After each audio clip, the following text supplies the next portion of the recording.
Greetings and salutations, loyal viewers of this channel. My name is Sean, and today we're going to talk about a problem that is almost a perfect distillation of the problems in the city of New York, and that is the fact that we have a two-tier justice system, and no office exemplifies the two-tier justice system in the city of New York quite like District Attorney Alvin Bragg's office, who of course doesn't prosecute anybody for anything unless of course it's politically expedient to do so, a la the prosecution of Donald Trump, the prosecution of Daniel Penny, the attempted prosecution of Jose Alba, and all the different various times he decided to put his thumb on the scale to go after the law-abiding while constantly catering to the criminal. Well, in this particular story, that backfired because an ADA that works in his office, one of these woke prosecutors that follows Bragg's marching orders of letting people off time and time again, was recently attacked and robbed in her own apartment building by an illegal migrant gang member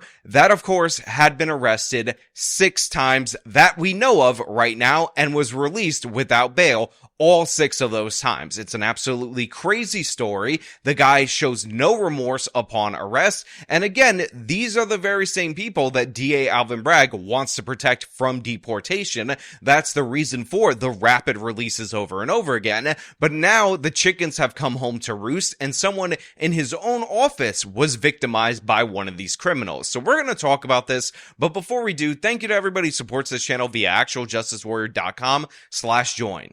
Give me the money.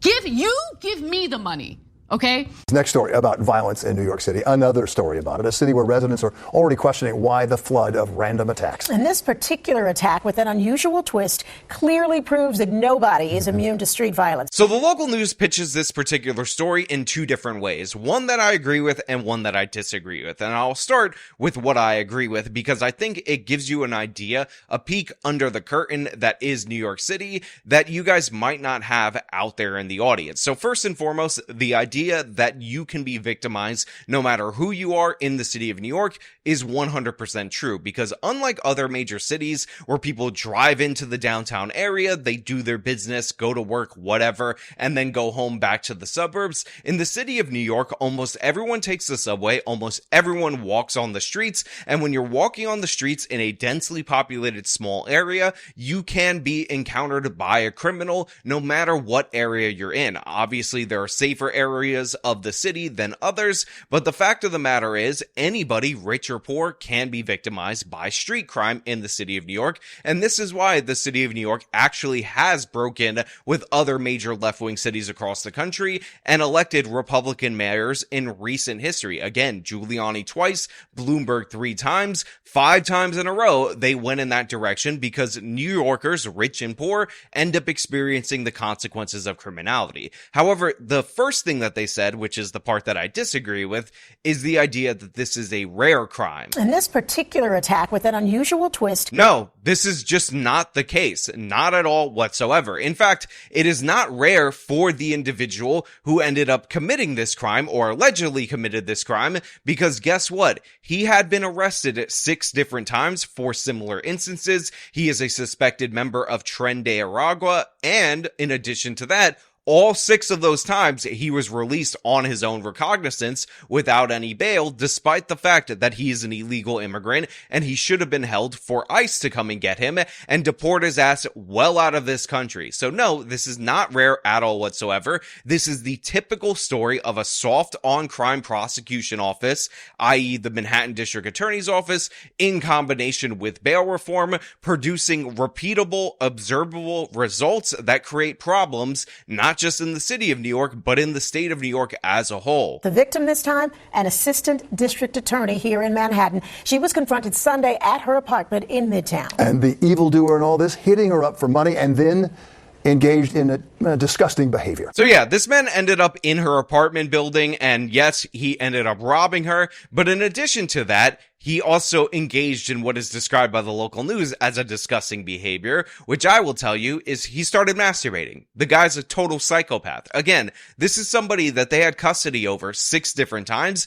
and this woman's office, the victim in this crime, the office that she works for, let him go all 6 times. All 6 times, this guy was released back on the streets, and guess what? The chickens finally came home to roost, and one of the people behind his release, behind his soft on crime punishment, or lack thereof, ended up feeling the impact of that, and honestly, I'm glad she's okay. I don't want anybody to be victimized by criminals or anything of the sort, but good. I'm glad that she understands what regular New Yorkers have been understanding related to these criminals that they release on the daily, because it needs to sink in. Well, that suspect, 25-year-old Brandon Samosa, will be arraigned at criminal court here in Lower Manhattan, but it will actually be a Bronx district attorney that prosecutes him. That's to avoid any conflict of interest, since the alleged victim is a Manhattan assistant district attorney. This is video of a smiling Brandon Samosa being led out of the Midtown South precinct on West 35th Street this morning.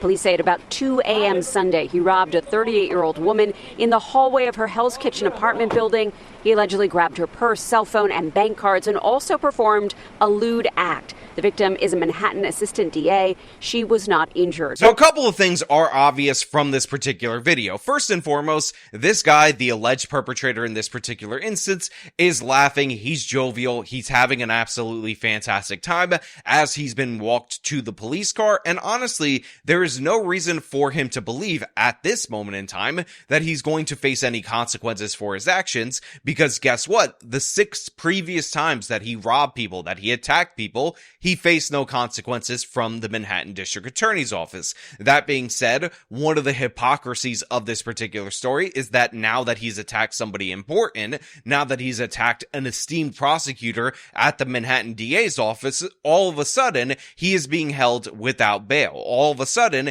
he is being treated like the criminal and thug that he is known to be based on his previous arrest. However, I do want to give a note of a little bit of caution that it is potentially possible that this is the wrong person. That's why we say allegedly, because one of the last notable people to walk out of a courtroom that was flipping people off, if you guys will remember that iconic image, was actually somebody who was wrongly identified as a perpetrator among the group of perpetrators that attacked the police in Times Square. That guy who did the middle finger thing in that iconic image was not guilty of that crime. So in this particular instance, I just want to throw it out there that it is possible that he's an innocent person. But even if he's guilty, according to the Manhattan District Attorney's Office, he's still an innocent baby angel Aladdin who didn't do nothing wrong except try to masturbate in a hallway after a robbery, not because he's an insane psychopath, but in order to feed his starving family. Now, of course, this is being handled by the Bronx District Attorney's Office, so you could argue that the reason why he's not getting bail is because another DA has to take over, because they must recuse themselves,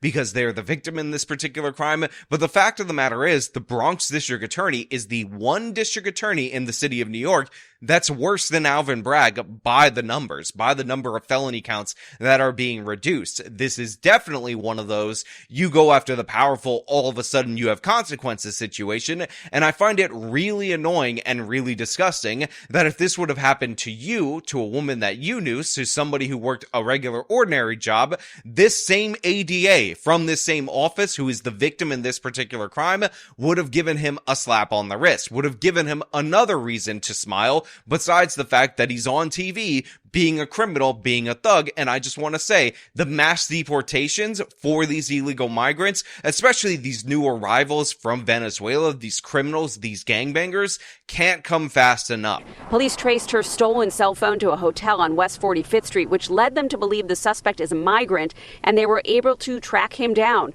Samosa was arrested just last night. Police say he was using drugs on the street and had stolen items with him. Police believe he is part of Tren De Aragua. That's the Venezuelan gang that has preyed on people in Times Square and Central Park. So did you catch that? The police department, the people who made the arrest of this individual, say the fact that he lived in a migrant shelter hotel, was something that gave them an indication that he might be an asylum seeker, asylum fraudster, illegal immigrant, whatever you want to call them. And the reason I think this is absolutely crucial is because you hear from a lot of people that the crime of illegal aliens in the United States of America so low, basically non-existent. And one of the reasons why it's so low in the statistics and basically non-existent is because for the most part in states across this country, your immigration status is not documented in the statistics upon arrest. That's why you get weird sentences like this, where a guy who's been in custody now 7 times since he arrived in this country from 2023 is speculated to be a migrant, is speculated to be somebody who came during that time, even though he lives in a migrant shelter. It's because the police actually can't collect that information. And by the way, it's not just true in sanctuary cities or sanctuary states like New York. It's true in 48 or 49 states in this country. So yeah, illegal immigrants commit less crime because we only document their immigration status far later in the process upon conviction, not upfront when they're being arrested. And by the way, this doesn't even count all the different times that they commit crimes that are reported where we don't have a suspect or there isn't an arrest. So you just are looking at an apples to oranges comparison when it comes to these statistics. But yeah, this guy was able to get away with it a bunch of different times. He finally attacked somebody important, and now all of a sudden consequences exist. All of a sudden the criminal justice system says, wow, this guy's a repeat offender after he attacked somebody important, not the time before that, which was the 6th time. Maybe, just maybe, we should hold him accountable. And then it's like, oh my god, this guy is a gangbanger and a psychopath. Oh my, we gotta do something about this. And again, hold him accountable. Somoza is facing a number of counts, including sexually motivated robbery and burglary. He also has 6 prior arrests, all from this year, on similar crimes.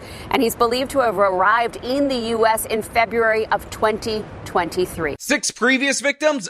To hell with them. Screw them. This is the Manhattan District Attorney's Office. We gotta go after Daniel Penny for defending himself and defending others on the subway platform. But in this particular instance, we're gonna take it very seriously because one of our own was attacked. Now, if you're curious about Brandon Somoza's arrest record prior to this, I'd like to give you a quick rundown of all the different various crimes and point out that not all of them were let go by the District Attorney of Manhattan. Also, the Queens DA decided to give him slaps on the wrist post his starting to offend in the city of New York. But let's run through them and the dates so you can understand what a problem he was. And I also want to point out that if he's getting arrested this 6 times for these different crimes, the chances that he committed additional crimes that he was not arrested for are extraordinarily high. January 14th, domestic assault in Jackson Heights. Jackson Heights in Queens, so that's on the Queens District Attorney. June 11th, grand larceny in Midtown Manhattan, let go by Alvin Bragg's District Attorney's Office.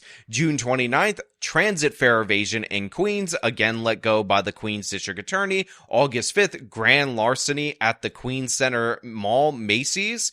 This is obviously in Queens. November 11th, arrested in connection with an April 23rd grand larceny at Times Square. So this guy arrived in the United States of America in February of 2023, and just this year he has 6 different arrests. One of them's for violence. Some of them are for theft. You also have theft of public services with the fare evasion, and any one of these repeat offenses could have got him off the streets. And even if you're like, hey, they're not too serious, the fact of the matter is this is an illegal migrant that's living on the taxpayer dole, and he should not be allowed to keep reoffending in the city of New York. He should be turned over to ICE the first time he assaulted somebody while living in one of these shelters. But you know what? Those are just my thoughts. I want to know what you guys think down in the comments below. If you like the video, show them by leaving a like, subscribe for more content, follow me on the social media, support me via the support links in the description of this video. This has been me talking about an illegal migrant attacking somebody important and finally facing consequences. Till next time.